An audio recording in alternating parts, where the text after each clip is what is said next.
Hello everyone, देखिए अब next topic करते हैं लॉज ऑफ रिफ्रैक्शन। देखो इसमें दो लॉज हैं आपके पास। क्या है? फर्स्ट लॉ तो देखो बिल्कुल सेम है जैसा कि आपका रिफ्लेक्शन में था। क्या है ये? The incident ray, refracted ray and normal all lie in the same plane. तो सेम प्लेन का मतलब आपको मैंने वहाँ भी समझाया था, यहाँ भी समझा देता हूँ। जैसे देखो ये एक डायग्राम था आपके पास, ठीक है। नॉर्मल ये रहा आपके पास, ये बना दिया मैंने इसमें नॉर्मल, और ये क्या है? इंसिडेंट हो गई, और ये वाली क्या हो गई आपके पास? रिफ्रैक्टेड हो गई, इस तरीके से, ठीक है। ऐसे देखो, समझ पा रहे हो? ये कौन सी हो गई? इंसिडेंट, ये नॉर्मल, और ये वाली रिफ्रैक्टेड हो गई। और ये तीनों क्या हैं? एक ही प्लेन में है। इसमें ऐसा नहीं हो सकता कि ये रे ऐसे आई और ऐसे जाने की बजाय ये ऐसे ऊपर चली जाए।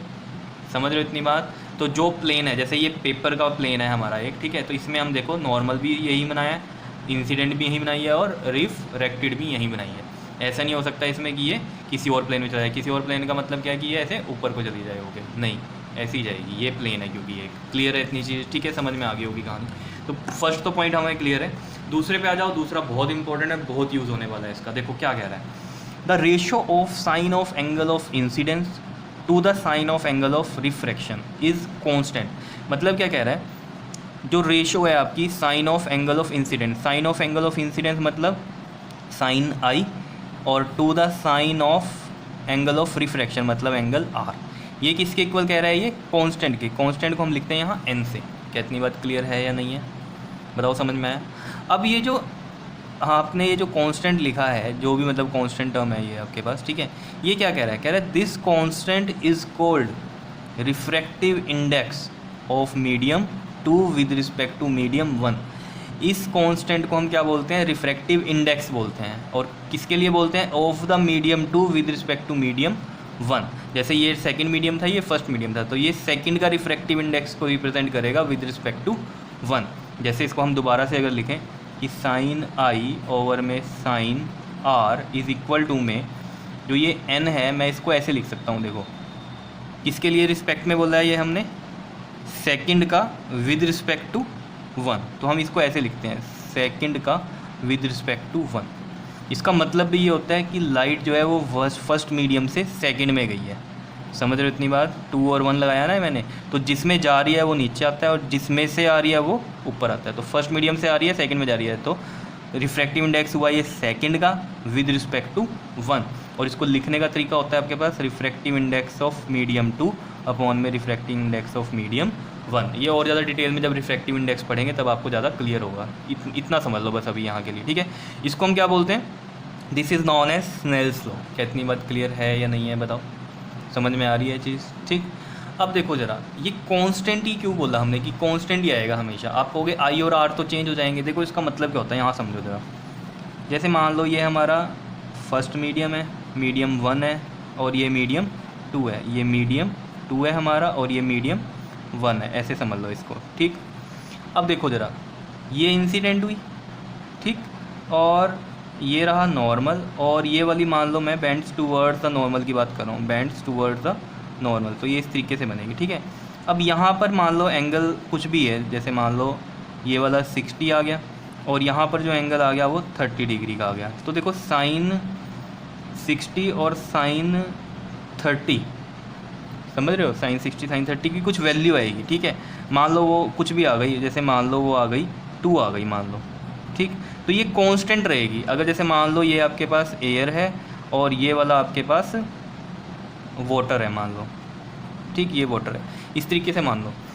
तो ये रेयर, ये डेंसर, ठीक है। और इनका जो रिफ्रैक्टिव इंडेक्स आया, मतलब अभी ऐसे एग्जांपल बता रहा हूँ, वाटर का ये 2 नहीं है, फिर भी मैं आपको नॉर्मली ये बता रहा हूँ कि वाटर के लिए मान लो ये रिफ्रैक्टिव इंडेक्स 2 आया, क्योंकि इसका मतलब ये क्या है कि सेकंड का विद रिस्पेक्ट टू 1। तो इसको मैं ऐसे लिखूँगा, देखो यहाँ पर एन वाटर है सेकंड मीडियम, तो वाटर, और ये फर्स्ट मीडियम क्या है? एयर, तो एयर। तो ये रिफ्रैक्टिव इंडेक्स किसका है? वाटर का है विद रिस्पेक्ट टू एयर। ये ऐसे लिख दो 2 और 1, सेकंड का विद रिस्पेक्ट टू 1। तो रिफ्रैक्टिव इंडेक्स ये सेकंड का आया एक्चुअल में, ठीक है ना। तो यहाँ रिफ्रैक्टिव इंडेक्स किसका आया? वाटर, क्योंकि वाटर ही सेकंड मीडियम में है। क्या इतनी बात क्लियर है या नहीं है? तो यहाँ पर कहने का मतलब ये है कि ये हमेशा कांस्टेंट आएगा। कांस्टेंट समझो अब कैसे, जैसे मान लो सेम चीज़ है, ये आपके पास एयर है ऊपर और ये वाटर ही है, समझ रहे हो? अब लेकिन क्या हुआ, इंसिडेंट जो हुई ना रे, वो किसी और एंगल पे हो गई मान लो, समझ रहे हो, ये कोई और एंगल आया, अब मान लो यहाँ कुछ भी आ गया, जैसे मान लो ये आपके पास एंगल बढ़ा दिया हमने, ये 70 आ गया एंगल, ठीक है, ये 70 एंगल आया। तो इसके अकॉर्डिंग अगर ये 70 आया है तो यहाँ पर कोई एक ऐसा एंगल बनेगा अब जो कि वैल्यू क्या देगा, मतलब साइन 70 और अपॉन में साइन, यहाँ जो भी एक ऐसा एंगल आएगा अगर हम प्रैक्टिकली देखेंगे, यहाँ वो एंगल आएगा जिसमें रिफ्रैक्टिव इंडेक्स क्या आना चाहिए, 2 ही आना चाहिए, क्योंकि हमने अभी पढ़ा कि sine of angle of incidence and sine of angle of, जो रेशो है sine of angle of incidence की और sine of angle of refraction की, वो क्या है, कांस्टेंट आएगी। तो ये मतलब है यहाँ कांस्टेंट का, समझ रहे हो कि यहाँ पर अगर ये वाले मीडियम हम सेम रखें, यहाँ एयर वाटर, यहाँ भी एयर वाटर, तो वाटर का रिफ्रैक्टिव इंडेक्स चेंज नहीं होने वाला। कहीं आप सोचो किसी और एंगल पे डाल देंगे तो फिर रिफ्रैक्टिव इंडेक्स चेंज होएगा, नहीं, रिफ्रैक्टिव इंडेक्स क्या होते हैं, कांस्टेंट होते हैं, समझ रहे हो। तो कितने भी एंगल पे आप ले लो, वो नीचे वाला जो एंगल है वो उसके अकॉर्डिंग ही बन जाएगा जिससे कि वैल्यू 2 ही आए। क्या इतनी बात क्लियर है, समझ में आई है ये बात, ठीक है। तो नहीं समझ में आ रही है तो बस इतना समझो कि रिफ्रैक्टिव इंडेक्स क्या है, कांस्टेंट होता है। क्या इतनी बात क्लियर है या नहीं है, ठीक है। तो इतनी बात आपके समझ में आ गई होगी, बताओ, ठीक। अब जैसे मैंने आपको ये रिफ्रैक्टिव इंडेक्स तो बताया कौन सा, वाटर के लिए, ठीक है, ये एयर और ये हो गया वाटर, इस तरीके से लिख दिया, ठीक है। तो ये रिफ्रैक्टिव इंडेक्स है यहाँ वाटर का, ठीक है। अब जैसे और एग्जांपल ले लो इसमें, जैसे मान लो ये वाटर है और ये है आपके पास ग्लास, यहाँ नीचे 2 मीडियम हो गए, ये मीडियम 1 हो गया और ये मीडियम 2 हो गया, ठीक है। अब इसमें भी इंसिडेंट ऐसे आई और ये हमें पता है कि ये रेयरर होगा एज़ कम्पेयर टू ग्लास, और ये वाला क्या होगा, ग्लास डेंसर होगा, समझ रहे हो ये बातें तो पहले भी बताई हैं। तो इसमें भी बेंड टुवर्ड्स द नॉर्मल ही होगी, क्लियर। अब यहाँ पर क्या होगा, देखो जब मैं रिफ्रैक्टिव इंडेक्स लिखूंगा, अब ये रिफ्रैक्टिव इंडेक्स किसका आएगा, ग्लास का आएगा, refractive index of glass with respect to क्या आएगा, बताओ तो जल्दी से, refractive index of glass with respect to water, तो वाटर यहाँ आएगा ऊपर, और इसको लिखने का तरीका क्या हो जाएगा, refractive index of glass upon में रिफ्रैक्टिव इंडेक्स ऑफ वाटर, ठीक है। सिमिलरली यहाँ भी जैसे ये था आपके पास ANW था, refractive index of water with respect to air, तो ये था refractive index of water upon में रिफ्रैक्टिव इंडेक्स ऑफ एयर। क्या इतनी बात क्लियर है या नहीं है, बताओ, समझ में आ रही है चीज़, ठीक है। तो बहुत ज़्यादा डिटेल में तो यार आगे बढ़ेंगे, लेकिन फिर भी मैंने बहुत हद तक आपको यहाँ क्लियर किया है रिफ्रैक्टिव इंडेक्स। थोड़ा सा और कर देता हूँ, देखो कईयों के मन में आ रहा होगा कि ये रिफ्रैक्टिव इंडेक्स तो वाटर का हम बोल ही रहे हैं विद रिस्पेक्ट टू एयर, इसका जो आंसर होगा, फिर ये अलग से refractive index of water upon refractive index of air क्यों लिखा है। देखो बात को समझो, जो अलग से रिफ्रैक्टिव इंडेक्स होते हैं ये आपके पास, ये एब्सोल्यूट रिफ्रैक्टिव इंडेक्स होते हैं, और ये होते हैं अलग से विद रिस्पेक्ट टू एयर, जैसे क्योंकि एयर का 1 ही होता है, समझ रहे हो इतनी बात। जैसे मैं यहाँ रिफ्रैक्टिव इंडेक्स एयर का 1 रखूँगा तो रिफ्रैक्टिव इंडेक्स ऑफ वाटर क्या आएगा, वही आएगा जो NW है विद रिस्पेक्ट टू एयर भी। नहीं समझ में आ रही बात, देखो मैं बताता हूँ, जैसे ये वाले एग्जांपल से समझो, इससे क्लियर होगा। जैसे ये था आपके पास ग्लास का विद रिस्पेक्ट टू वाटर, तो इंडिविजुअल तो ये अलग अलग होंगे, समझ रहे हो ना, इसकी तो वैल्यू कुछ और आएगी क्योंकि NG/NW किया हुआ है आपने।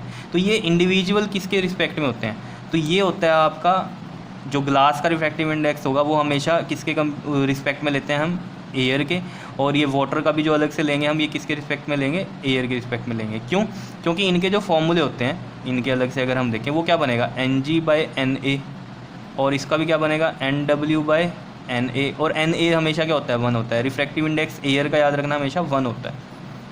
क्लियर हो रही है थोड़ी थोड़ी बातें या नहीं, बताओ, ठीक है। तो ये मैंने सिर्फ आपको इसलिए बताया क्योंकि यहाँ तो एयर की रिस्पेक्ट में था, तो ये इस तरीके से लिख दिया, तो आपको क्लियर नहीं हो रही होगी बात, तो इसको आप समझ सकते हो आसानी से। क्यों, क्योंकि इसमें वाटर और ग्लास है अदर देन एयर है, तो इसको हमने ऐसे लिखा NG और NW। लेकिन ये इंडिविजुअल भी किसके रिस्पेक्ट में होते हैं, एयर के रिस्पेक्ट में होते हैं। तो ये वाला NG जो होगा ये अलग होगा, और यहाँ वाला जो NG है ये अलग होगा, क्यों, ये NG है विद रिस्पेक्ट टू वाटर, और ये NG जो होते हैं इंडिविजुअल, या फिर ये NW ये विद रिस्पेक्ट टू किसके होंगे, एयर ही होते हैं हमेशा, जो इंडिविजुअल हम लेते हैं, ठीक है। चलो अगर नहीं पता चल रहा है तो आगे रिफ्रैक्टिव इंडेक्स का टॉपिक होगा ही आपका, उसमें क्लियर कर देंगे, ठीक है। मेन बात को समझो जो ये मैंने आपको बताई कि यहाँ पर इसका मतलब होता है रिफ्रैक्टिव इंडेक्स है ये सेकंड का विद रिस्पेक्ट टू फर्स्ट, और इसको लिखने का तरीका क्या होता है, N2 ऊपर आता है और ये N1 नीचे आता है। क्लियर है इतनी बात, ठीक है। जैसे यहाँ पर ANW था तो NW ऊपर आएगा और NA नीचे आएगा। जैसे यहाँ WNG था तो NG ऊपर आएगा और NW नीचे आएगा, समझ रहे हो। ये रिफ्रैक्टिव इंडेक्स है ग्लास का विद रिस्पेक्ट टू वाटर, और यहाँ है refractive index of water with respect to air. Clear है इतनी बात, ठीक है। तो बहुत ज़्यादा टेंशन मत लेना अगर यहाँ क्लियर नहीं हो रहा है, रिफ्रैक्टिव इंडेक्स में बहुत ज़्यादा क्लियर हो जाएगा। बस आप यहाँ स्नेल्स लॉ तक इसको समझ लो कि क्या बात थी, ठीक है। और मेन कहानी ये समझनी है आपको कि sine I by sine r constant ही क्यों होता है हमेशा, ठीक है। जैसे मैंने आपको बताया अलग अलग एंगल लोगे, जैसे यहाँ 60 लिया, यहाँ 70 लिया, तो 60 के अकॉर्डिंग यहाँ कुछ एंगल बनेगा, उससे वैल्यू जो आएगी sine I by sine R करके। और जब आप अलग एंगल पे इंसिडेंट कराओगे तब यहाँ ऑटोमेटिकली वो एंगल बन जाएगा, जब आप रेशो निकाल लोगे तो वो वही आएगी। तो इसलिए कॉन्स्टेंट रहते हैं, समझ रहे हो इतनी बात। अगर आप मीडियम वही रखते हो एयर और वाटर का, जैसे यहाँ भी एयर और वाटर का, तो आप जिस मर्जी एंगल पे इंसिडेंट करवाओ रिफ्रैक्टेड एंगल उसी के अकॉर्डिंग अपने आप को चेंज करेगा, और जिसकी वजह से sine I by sine R आपका हमेशा कांस्टेंट वैल्यू ही देगा। क्लियर? ओके जी, थैंक यू।